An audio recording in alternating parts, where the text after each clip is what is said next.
गुरुदेव, मैं आपसे एक बात पूछना चाहती हूँ। मेरे ही जीवन में इतने संकट क्यों? दूसरों का जीवन तो सरल लगता है, सब कुछ मेरे ही साथ क्यों उल्टा होता है? हे गुरुदेव, इसके बारे में मुझे समझाइए। तुम अकेले नहीं हो जो ऐसा सोचते हो। आज हर युग में हर मनुष्य यही प्रश्न करता है, मेरे साथ ही क्यों? आओ, मैं तुम्हें एक कहानी सुनाता हूँ, तुम्हारे जैसे ही एक व्यक्ति की कहानी। माटी और सोना। बहुत समय पहले एक गांव में दो मित्र रहते थे। विराज और अनंत दोनों साथ पढ़ते, खेलते, सपने देखते। एक दिन गांव में एक संत आए।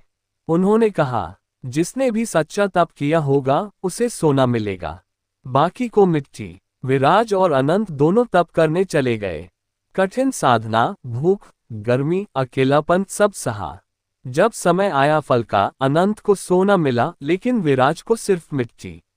विराज रो पड़ा, मैंने भी उतना ही तप किया, उतनी ही भूख सही, लेकिन मुझे मिट्टी क्यों? मेरे साथ ही अन्याय क्यों? संत मुस्कुराए और बोले, बेटा, तू सोने से भी मूल्यवान चीज बनने वाला है। एक दिन तू मिट्टी नहीं, मूर्ति बनेगा। लोग तुझे पूजेंगे।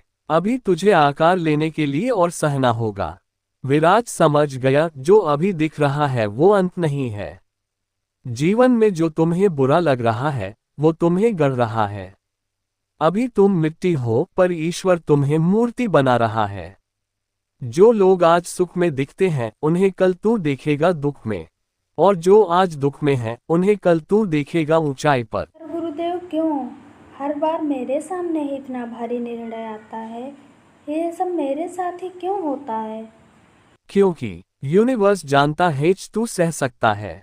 जैसे धनुष खींचने के लिए ज्यादा बल लगता है, वैसे ही जो आत्मा मजबूत होती है उसी पर जिम्मेदारियां आती हैं। तू कमजोर नहीं है, इसलिए तुझे युद्ध मिला है। दूसरों को सुख मिला क्योंकि वो संघर्ष नहीं सह सकते। हर आत्मा का कर्म अलग है, परीक्षा अलग है और फल भी अलग है। एक और उदाहरण, समुद्र और बूंद। क्या बूंद समुद्र से कहती है, तू इतना विशाल क्यों और मैं इतनी छोटी? नहीं, क्योंकि बूंद भी जब अपना रूप भूलती है और समर्पण करती है तो वो खुद समुद्र बन जाती है। तुम भी जब अपने दुखों का कारण खोजने की बजाय उन्हें समर्पण कर दोगे तो जीवन समुद्र की तरह शांत और गहरा हो जाएगा। कृष्ण का अंतिम वचन, जब तुम खते हो मेरे साथ ही क्यों? तो मैं कहता हूं, क्योंकि तुझसे बेहतर कोई और नहीं।